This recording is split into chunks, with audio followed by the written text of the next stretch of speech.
Assalamualaikum. Nama saya Ahmad Kaisar Salahuddin bin Ahmad Faizal dari kelas 5 Malki. Hari ini saya ingin membentangkan projek SPIS tahun 5 bertajuk Hikmah di Sebalik Pandemik COVID-19. COVID-19 adalah satu pandemik yang mula-mula dikesan di Bandaraya Wuhan di wilayah Hubei di negara China. Ia berasal dari keluarga novel coronavirus yang berasal daripada haiwan seperti kelawar dan tergiling yang dipindahkan kepada manusia. Sebagai orang Islam, Allah Subhanahu Wa Taala telah mengingatkan kita agar tidak memakan makanan yang haram seperti difirmankan melalui surah Al-Baqarah ayat 173. Kesan jangkitan COVID-19 amat membimbangkan. Sehingga pertengahan Julai 2020, sebanyak 565,000 kematian dilaporkan daripada 12.7 juta kes yang dikesan dari 188 negara. Angka ini terus meningkat dari hari ke hari. Kes tertinggi dicatatkan di Amerika Syarikat, Brazil, India dan lain-lain. Kes di India adalah 10 kali ganda daripada kes negara asal, China. Jumlah kes harian yang sudah mula mendata sejak April naik dengan mendadak sejak penghujung bulan Mei. Sejak tersebarnya pandemik COVID-19, aktiviti seharian seluruh dunia terkesan. Manusia terpaksa melalui kehidupan seharian berdasarkan norma baru dan aktiviti ekonomi mengalami impak yang teruk. Justru, tidak mustahil jika ada segelintir yang bersikap negatif umpama tidak reda dengan takdir disebabkan kesukaran yang perlu dilaluinya ketika ini.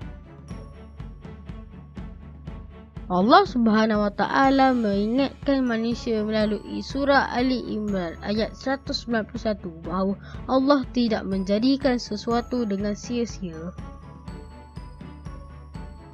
Dan Allah berfirman melalui surah Al-Baqarah ayat 286 bahawa Allah tidak memberati seorang melainkan apa yang terdaya olehnya.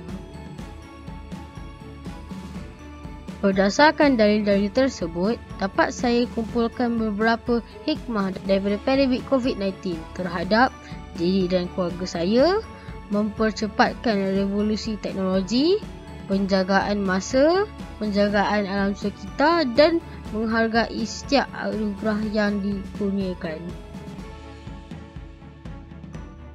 Tempoh Perintah Kawalan Pergerakan PKP memberikan lebih masa untuk diluangkan bersama keluarga. Ibu dan ayah saya bekerja dari rumah. Abang, adik dan saya belajar dari rumah. Kami ada masa untuk makan bersama dan beriadah di halaman rumah pada waktu petang. Ibu dan ayah banyak membantu kami dalam pelajaran dan tugasan yang diberikan. Masa yang ada dimanfaatkan sepenuhnya untuk solat berjemaah. Kami turut solat Aidilfitri secara berjemaah di rumah dan saya diberikan tugasan untuk membaca khutbah. Saya merebut peluang keberkatan bulan Ramadan untuk memperbanyakkan membaca Quran dan berjaya khatam Quran di dalam bulan Ramadan.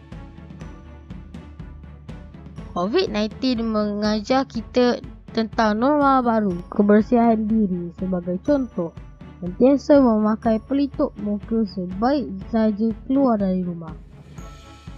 Sentiasa membasuh tangan dan elakkan penyentuhan permukaan di tempat awam.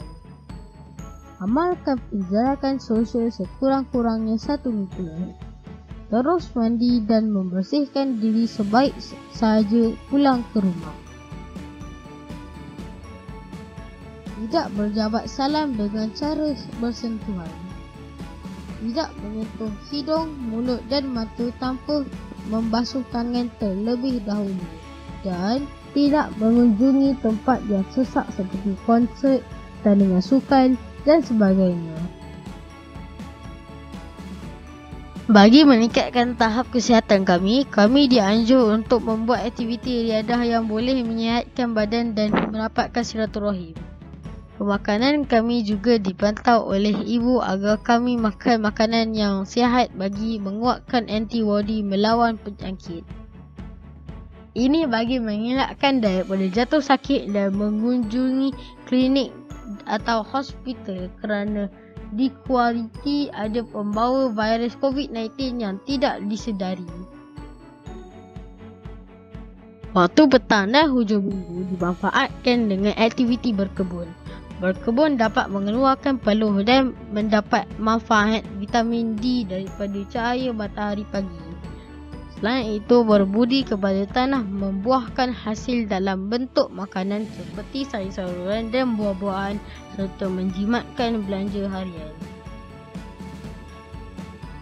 Kami juga membantu ibu dalam membuat kerja di dapur seperti menyediakan bahan makanan, memasak dan mencuci peralatan dapur. Tempoh PKP ini mengajar saya tentang betapa pentingnya teknologi di saat sebegini. Saya sendiri mempelajari beberapa pengetahuan tentang perisian untuk membuat video bagi tugasan sekolah dan sebagai rujukan pembelajaran di sekolah. Teknologi yang digunakan sebaiknya dalam tempoh PKP ini mewujudkan peluang ekonomi baru. Perkhidmatan logistik, penjualan barangan dan makanan atas talian dan pendidikan adalah antara peluang yang berkembang pesat sepanjang tempoh PKP. Kami dari rangkaian Sekolah Ikram Muslim tidak ketinggalan dalam pelajaran semasa tempoh PKP. Guru-guru kami sentiasa mencari cara inovatif dalam mendidik kami walaupun dalam talian. Banyak aktiviti dan tugasan yang dianjur bagi memastikan ilmu yang disampaikan dapat digarap dan difahami. Teknologi mendekatkan orang yang jauh. Dengan kepesatan teknologi terkini bukan setakat suara didengar, malah kita boleh berkomunikasi melalui video. Kami sering kali menghubungi datuk, nenek, ibu dan bapa saudara, sepupu serta kawan-kawan melalui pelbagai aplikasi komunikasi video. Segatan perjalanan oleh kerajaan dalam membendung wabak COVID-19 daripada menular bukan lagi alasan untuk tidak saling berhubungan. Sepanjang tempoh PKP, orang ramai tidak dibenarkan keluar melainkan menjalankan aktiviti yang perlu sahaja. Oleh itu, tiada kesesakan jalan raya dan banyak masa dapat dijimatkan daripada terbuang di atas jalan raya. Masa yang dijimatkan dapat dimanfaatkan bagi tujuan memajukan diri seperti bersenam, menimba ilmu dan sebagainya. Tanpa aktiviti yang mencemar alam seperti asap kenderaan bermotor atau sisa buangan kilang dapat memulihkan keadaan alam sekitar. Semasa tempoh PKP, langit di Kuala Lumpur nampak lebih cerah di waktu siang dengan lebih banyak bintang berkelapan di waktu malam. Udara yang disedut juga rasa lebih bersih dan kualiti air sungai yang teruk tercemar seperti Sungai Gombak dan Sungai Kelang menjadi lebih baik. Dalam keadaan sukar sebegini, kita harungi kesusahan dengan orang di sekeliling kita. Semua kita menghadapi badai yang sama. Kita perlu saling membantu untuk sama-sama keluar dari tempoh kesukaran ini. Sekecil-kecil perbuatan seperti bertanya khabar sesama jiran dan menghulur bantuan kepada jiran, terutamanya warga emas, dapat meredakan keresahan dan meringankan beban mereka. Peluang bersedekah terutamanya bagi yang menghadapi kesukaran terbuka luas dan balasan oleh Allah berganda-ganda banyaknya seperti difirmankan di dalam surah Al-Hadid ayat 18. Pandemik ini mengajar kita lebih menghargai orang sekeliling. Di sebalik keadaan yang terkawal, ada wira negara yang bekerja keras tidak kira siang atau malam dan berkorban masa bersama keluarga. Terima kasih kepada semua yang bertindak sebagai barisan harapan negara. Andalah wira kami. Kita juga bertuah kerana dikurniakan kerajaan yang bertanggungjawab. Semasa keadaan semakin teruk dan ramai rakyat berisiko hilang punca pendapatan, pihak kerajaan tampil membantu dengan pelbagai bantuan bagi mengurangkan kesan kehilangan kerja dan pendapatan. Pelanjana semula ekonomi negara diharapkan dapat menggerakkan dan memulihkan ekonomi negara dengan cepat. InsyaAllah, dengan doa, keyakinan dan kerjasama semua lapisan masyarakat, kita dapat sama-sama membantu negara untuk berdaya maju semula. Saya amat bersyukur kerana keluarga saya kurang mendapat tempias dari kelembapan ekonomi negara. Ibu dan ayah saya masih ada pekerjaan dan dibenarkan bekerja dari rumah. Walaupun ada kalanya mereka sibuk, mereka masih ada pekerjaan dan digaji yang tetap untuk menyara keluarga. Bagi keluarga yang menghadapi kesukaran, saya berdoa agar mereka tabah dan sabar dalam menghadapi dugaan.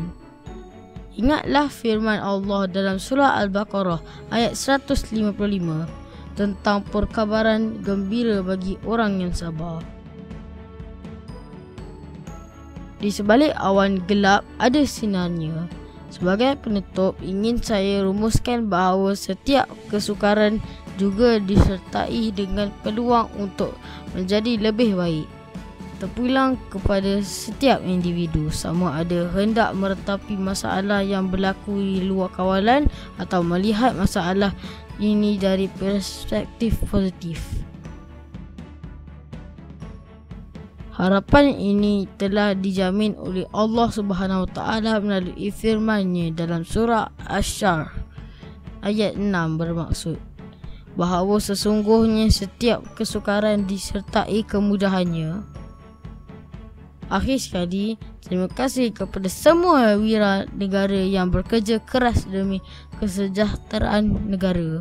Semoga kita dapat sama-sama menempuh ujian ini dengan jayanya.